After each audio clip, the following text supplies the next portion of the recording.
The signal in the void. Commander Lyra Voss had never been more terrified, though her face betrayed none of it. 20 years in Earth's space fleet had trained her to maintain composure regardless of circumstance. But watching the holographic projection of humanity's approaching doom made her stomach twist into knots. "Can we confirm these readings?" she asked, her voice steady despite the gravity of the situation. Admiral Thornton nodded grimly. 5 different outposts captured the same data. "That's no natural phenomenon. It's a vessel, unlike anything we've ever encountered." The display showed a massive object moving through space at incomprehensible speed, leaving a trail of gravitational distortions in its wake. The projections were clear. Its trajectory would bring it directly to Earth in less than 3 weeks. "And there's been no response to our communications?" Lyra asked. "None," the Admiral replied. "We've tried every frequency, language, and mathematical sequence we know. Either they can't understand us, or they're choosing to ignore us." The war room fell silent. Earth's combined fleet couldn't hope to match the approaching entity's apparent capabilities. They had detected weapons systems that could tear planets apart. "I want to review our first detection of this object," Lyra said. "Something doesn't add up." Hours later, in her quarters, Lyra studied the initial readings. The ship, if that's what it was, had appeared suddenly at the edge of the solar system, as if emerging from nowhere. Its energy signature fluctuated in patterns that suggested advanced technology far beyond human understanding. A soft chime at her door interrupted her concentration. "Enter," she called. The door slid open to reveal a man with disheveled dark hair and intense green eyes. He wore civilian clothes that looked slept in, and carried a datapad clutched to his chest like a shield. "Commander Voss? I'm Dr. Elias Reeve. Admiral Thornton said I should find you here." Lyra frowned. "The neurologist from Ganymede University? What does the Admiral think you can contribute to a military crisis?" Elias smiled nervously. "I specialize in cross-species neural interfacing, and I have a theory about our visitor." "I'm listening." "The energy patterns your sensors detected aren't just propulsion or weapon systems," he explained, crossing through her terminal and pulling up the data. "They're neural oscillations, incredibly complex ones. This isn't just a ship. It's alive, or at least partly sentient." Lyra stared at him. "You think we're dealing with a living vessel? Or a cybernetic fusion? A consciousness embedded in technology?" His eyes lit up with excitement despite the circumstances. "And if it has a mind, we might be able to communicate with it directly, bypassing conventional language barriers." "How?" "I've developed a prototype interface that can translate neural patterns across species. It was designed for communication with the cetacean colonies on Europa, but the principles could apply here." Lyra studied him skeptically. "You want to try to read an alien mind?" "Not exactly," he said. "More like establishing a shared mental space where communication becomes possible. But there's a catch. Someone needs to get close enough to the ship to establish the connection." "And you're volunteering?" Elias swallowed hard. "I created the technology, but I'm not trained for space missions. I need a partner who knows how to operate in deep space." 3 hours later, they stood before the Joint Earth Defense Council, explaining their desperate plan. To Lyra's surprise, with no better options available, the council approved their mission. "This is insanity," Lyra muttered as they walked toward the hangar where a small stealth vessel was being prepared. "We don't even know if your technology works on humans, let alone alien consciousness." "It works," Elias insisted. "I've tested it extensively." "On what?" He hesitated. "Myself, primarily. And volunteers. And once, accidentally, on my cat." The results were illuminating. Lyra stopped walking. "You connected your mind to a cat's?" "Only briefly," he said defensively. "I learned that she finds me irritating but tolerates me because I control the food. Also, she's terrified of the hallway ceiling fan." "Despite everything," Lyra laughed, her first genuine laugh in days. "Well, Dr. Reeve, at least you're honest about your experimental methods." Their ship, the Whisper, was a sleek reconnaissance vessel designed to evade detection. It would take them 4 days to intercept the alien craft at maximum speed, leaving them precious little time to prepare. As Earth shrank behind them, Lyra conducted thorough system checks while Elias calibrated his neural interface equipment. They worked in near silence, each lost in thought about the enormity of their task. On the second day, during their shared meal in the small galley, Elias finally asked the question Lyra had been dreading. "Why did you volunteer for this mission? You had to know it's likely one way." Lyra stared into her coffee. 23 years ago, my parents were researchers on Titan when an unexplained radiation surge hit the station. 16 people died. The official report blamed equipment failure, but I found evidence suggesting they detected something, an anomalous signal, just before the accident. She pulled up a file on her personal device and showed him a waveform. This was in my mother's final transmission, a pattern they couldn't identify. It matches certain frequencies we're detecting from our visitor. Elias studied the pattern, his expression grave. You think there's a connection? I think whatever's coming for us has been watching for a long time. And I want answers before humanity pays the price. The interface training consumed their remaining journey time. Elias had brought a simplified version of his equipment, 2 neural bands that would allow their minds to connect and practice the techniques they would need. The technology amplifies empathic resonance, he explained as he placed the band on Lyra's head. It doesn't read thoughts directly, but creates a shared emotional space. With practice, you can learn to project intentions and receive them. Their first attempts were clumsy and overwhelming. Lyra experienced flashes of Elias's childhood memories, his fear when lost in a crowded market, the wonder of discovering his first telescope. In turn, he felt her disciplined determination, the grief that drove her career choices. Sorry, he said after they disconnected, both breathless and shaken. I should have warned you it's intense at first. Does it get easier? She asked, removing the band with trembling hands. Not easier, clearer. With practice, you'll learn to filter and focus. By the time they approached the alien vessel, Lyra had mastered the basics. She could connect with Elias without being flooded by his emotions, could project specific memories and intentions. Nothing, however, prepared them for their first visual contact with the ship. My God, Elias whispered as the view screen displayed their target. The vessel defied conventional description. Nearly 3 kilometers long, its surface rippled with what appeared to be metallic scales that constantly shifted and realigned.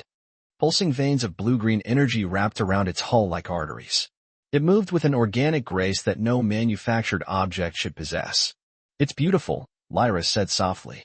And terrifying, Elias added. I'm detecting massive energy readings, enough destructive power to shatter a planet. Their stealth systems held as they approached cautiously from what they hoped was a blind spot. At 5,000 kilometers, Elias activated his equipment. I'm going to attempt a passive scan first, he said. Just listening, not transmitting. The moment he opened the channel, he gasped and tore the interface from his head, blood trickling from his nose. Elias. Lyra rushed to his side. Pain, he whispered. So much pain and anger. It's like nothing I've ever felt. The ship. He nodded weakly. It's definitely conscious. And it's suffering. Before they could discuss further, alarms blared throughout the whisper. Their stealth systems flickered and died as a tractor beam locked onto their vessel. We've been detected, Lyra said, racing back to the controls. The engines strained against the invisible force to no avail. The massive alien ship loomed closer in their view screen, a section of its hull shifting to reveal what appeared to be a docking bay. The whisper was drawn inexorably inside. This wasn't part of the plan, Elias said, wiping blood from his face. Plans rarely survive first contact. Lyra checked her sidearm and handed Elias a spare. Ready to make history, Doctor? As the whisper settled into the alien docking bay, the environment readings showed a breathable atmosphere. The ship had accommodated them. It knows we're here, Elias whispered, and it wants to communicate. The airlock of their vessel opened without their command. Beyond it lay a corridor of shifting, iridescent material that seemed both mechanical and organic. Lyra took a deep breath. Let's not keep our host waiting. They stepped through the airlock and into humanity's first direct contact with an alien intelligence. The corridor ahead pulsed with light, creating a path deeper into the living ship. I think we're being invited in, Elias said, his scientific curiosity temporarily overcoming his fear.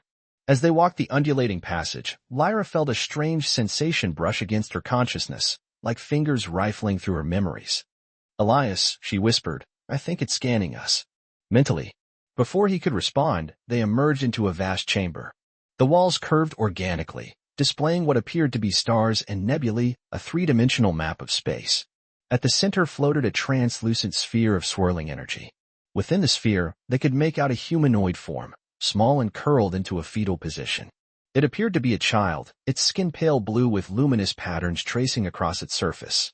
Is that? Lyra began. The pilot, Elias finished for her. Or maybe, the ship itself. The sphere pulsed brightly, and suddenly both of them were hit with a wave of emotion so powerful it drove them to their knees. Grief, rage, loss, emotions so intense they transcended species barriers. And beneath it all, one clear message formed in Lyra's mind. You destroyed everything. Now I will do the same to you.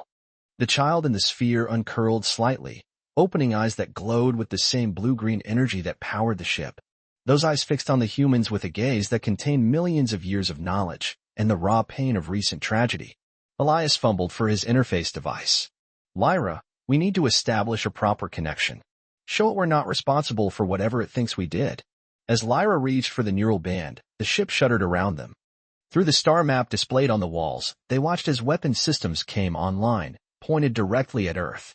The countdown had begun. Resonance of minds. The chamber hummed with escalating energy as the ship's weapon systems activated. Lyra and Elias exchanged a desperate glance, both knowing they had minutes at most before Earth faced annihilation. We need to establish a full connection now, Elias said, his hands trembling as he adjusted the neural interface. Put this on and think about peace, about understanding, show what we want to communicate. Lyra secured the device to her head while keeping her eyes fixed on the childlike being suspended within the energy sphere. Its face was contorted in what appeared to be both rage and agony. I don't think it's listening, she whispered. Then we make it listen. Elias activated his own interface. I'm going to attempt a direct neural bridge. It's risky, but it's our only chance. As the devices powered up, a crackling field of energy surrounded them. Lyra felt her consciousness expanding, stretching beyond the confines of her body. Colors and sensations she had no words for washed over her. Then came the alien presence, vast, ancient, and burning with anger. You sent the signal. The destruction signal. Trillions died. My family died. All Vexery died. The accusation struck like a physical blow, accompanied by images of a beautiful world with twin suns and spiraling crystal cities, all shattering into dust. We don't understand. Lyra projected her thoughts as clearly as she could. Humanity has never encountered your kind before. We couldn't have destroyed your world. Lies. The signal came from Earth. 76 cycles ago. It awakened the dormant weapons left by the ancients. Everything died. 76 cycles. Lyra made a quick calculation. That would be approximately 23 Earth years ago. The timing matched the Titan incident. Elias, she gasped aloud, the signal my parents detected on Titan. It wasn't coming from this ship. It was going toward somewhere. What if Earth accidentally triggered something catastrophic? Elias's face had gone pale. Communication across vast distances using quantum entanglement was just experimental then. We had no idea how it might affect other technologies. The being in the sphere uncurled further, its childlike form now floating upright. It appeared no older than 10 by human standards, but its eyes held millennia of knowledge. I am Nyx, last consciousness of the Vexery. This vessel holds what remains of my people's knowledge and power. I was chosen to deliver justice. You're a child, Lyra projected, taking a step forward despite the crackling energy. Forced to carry this burden alone. I am the judgment.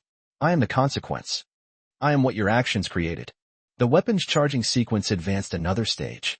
Through the neural connection, Lyra could feel the raw power building, enough to tear Earth's crust apart and reduce the planet to molten fragments. Lyra, Elias's voice was strained. We need to show evidence, not just tell it we're innocent. Can you access the Titan records through your implant? She nodded, focusing her thoughts on her neural storage implant where she kept her parents' research. Through their connection, she projected the complete Titan records, the mysterious signal they detected, their attempts to understand it, and the tragic radiation surge that followed. This proves nothing, Nyx responded. Your scientists sent the activation code unwittingly. The result is the same. My world is dead. Wait, Elias interjected, can you show us the exact signal pattern that triggered the ancient weapons? The star map on the wall shifted, displaying a complex waveform. Lyra gasped as she recognized elements of it. It's similar to the Titan signal, but not identical, she said. Elias, I think Earth's transmission was intercepted and modified before it reached the Vexery homeworld. Elias nodded. A third party. Someone who wanted the Vexery eliminated and humanity blamed. Impossible, Nyx projected, but uncertainty flickered through the connection. Is it? Lyra asked. You said these weapons were left by the ancients. Who were they? Did the Vexery have enemies who might have engineered this? The child being's face twisted with conflicting emotions. Through their neural link, Lyra felt Nyx accessing vast databases of knowledge stored within the ship systems. The Kreth Dominion. They warred with the Ancients and later with the Vexri for thousands of cycles. They were thought extinct. But what if they weren't? Elias suggested. What if they survived and waited for their chance at revenge? The weapons countdown paused momentarily as Nyx processed this possibility. Lyra seized the opportunity, doing something Elias had warned against. She fully opened her mind, dropping all defenses, offering her complete consciousness to the alien being. See everything, she said aloud. My life, my parents' deaths, humanity's struggles and triumphs. Judge us with all the evidence. The chamber filled with swirling light as Nyx accepted her offer. Lyra gasped as her life flashed before her, childhood memories, training at the academy, her grief over her parents, her hopes and fears for humanity's future. Alongside her experiences came broader human history, wars and peace treaties, art and music, scientific discoveries and philosophical debates. Elias watched in horror as Lyra collapsed to her knees, blood trickling from her nose and ears. Lyra, it's too much. You need to pull back. She couldn't respond, lost in the neural transfer. Through their shared connection, Elias could feel her consciousness fragmenting under the strain of Nyx's ancient mind. Outside the ship, Earth's defense fleet had assembled in a futile last stand. Admiral Thornton had ordered all civilian ships to evacuate as many people as possible, knowing full well most of humanity would perish if the alien weapon fired. Inside Nyx's chamber, something unexpected began to happen. As Lyra's consciousness frayed, fragments of her memories took physical form in the room, holographic scenes playing out around them. Her 5th birthday party. Her first day at the academy. The moment she learned of her parents' deaths. Nyx floated closer to the edge of the energy sphere, watching these scenes with growing curiosity. Then, slowly, similar projections began emanating from the sphere. Memories of a blue-skinned child playing among crystal spires, learning from elders with kindly faces, and finally being chosen for a sacred duty as their world faced destruction. You were a child when it happened, Elias said softly. Just like Lyra was when she lost her parents. I was the youngest, the most adaptable. My consciousness could merge with the vessel. The elders believed a child's perspective would ensure justice, not mere vengeance. And what would your elders think of destroying another innocent world? Elias asked. The question hung in the air as more memories filled the chamber. Through their neural connection, Elias felt the moment when doubt crept into Nyx's certainty. The countdown resumed, but slower now.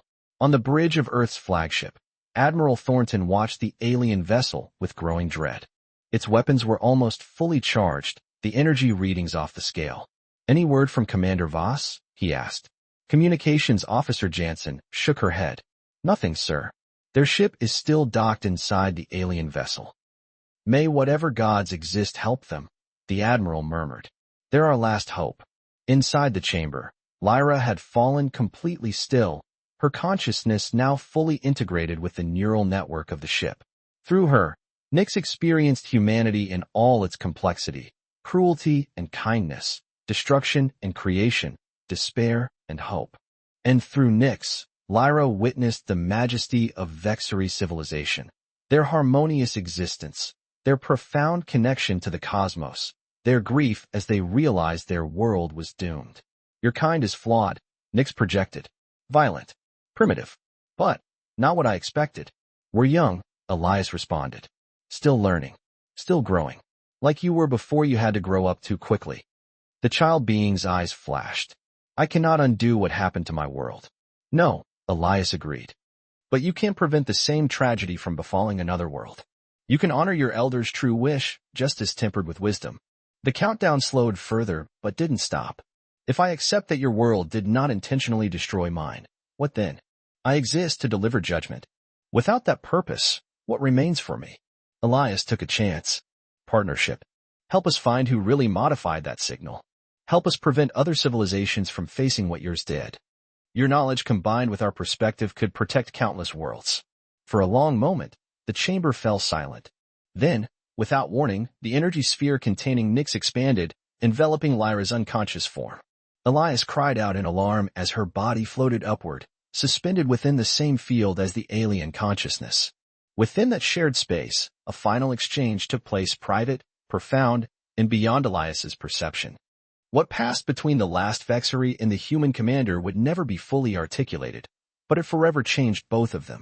The weapons countdown stopped. On Earth, millions watched as the massive alien ship's energy signatures suddenly shifted. The destructive power it had been gathering dissipated, redistributed throughout its systems. "Sir," Officer Jansen reported, her voice filled with disbelief, "the alien vessel is powering down its weapons. And we're receiving a transmission." The sphere in the chamber contracted, gently lowering Lyra back to the floor. Her eyes fluttered open, now bearing faint traces of the same blue-green luminescence as Nyx's. "What happened?" Elias rushed to her side. "We found understanding," she said, her voice overlaid with harmonics that hadn't been there before. And something more. The child being within the sphere had changed as well. Its expression was no longer rage and pain, but something closer to solemn determination. "I will not punish Earth for crimes it did not commit," Nyx projected to both of them. The Vexery sought truth above all else. "To honor them, I must do the same." "Thank you," Elias breathed. "Do not thank me yet, human. I have halted my judgment, but questions remain. Someone intercepted and altered your world's transmission. Someone wanted my people eliminated. That threat may still exist, and may threaten Earth as well," Lyra added, standing shakily with Elias's help. "Which means we have a common purpose now." 3 days later, the Whisper detached from the massive alien vessel, now known to Earth authorities as the Sentinel. As their small ship began its journey home, Lyra and Elias watched the transformed warship take up a protective position in Earth orbit. "Will you tell them?" Elias asked softly. Lyra touched her temple, where the neural interface had left a permanent mark, a faint tracery of blue-green lines just beneath her skin. "About the connection? Eventually, when they're ready to understand."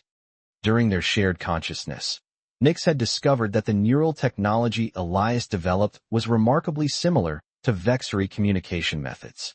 This was no coincidence. Fragments of Vexery knowledge had reached Earth through various cosmic phenomena over centuries, subtly influencing human development. "What happens now?" Elias asked. "Now," Lyra said, "watching Earth grow larger in their view screen, we prepare." Nyx believes the Kreth Dominion has been manipulating developing civilizations for millennia, setting them against each other. If they engineered the Vexery extinction, Earth could be their next target. Elias nodded thoughtfully. "And we have to convince global leadership to trust an alien consciousness inhabiting a ship that nearly destroyed us. Should be an interesting debriefing." Lyra smiled, her eyes momentarily flashing with that otherworldly light. Humanity just gained its first extraterrestrial ally, and access to technology centuries beyond our own. The real journey is just beginning. As the Whisper approached Earth, the massive form of the Sentinel shifted its position slightly, aligning its most powerful sensors toward deep space, watching, guarding, and searching for signs of the hidden enemy that had orchestrated the Vexery tragedy. Inside the great ship, the consciousness that had been a Vexery child named Nyx monitored 1,000 different data streams simultaneously. Among them was a dedicated channel connecting to the neural patterns of a human commander named Lyra Voss, a connection that would never truly sever. "We will find them," Nyx projected across that private link. "And when we do, we will ensure justice, not vengeance." Together, Lyra's consciousness replied, "As it should be." And so began humanity's first true partnership with an alien intelligence, born of tragedy, forged in understanding, and offering hope for a future where different species might stand united against the darkness between the stars.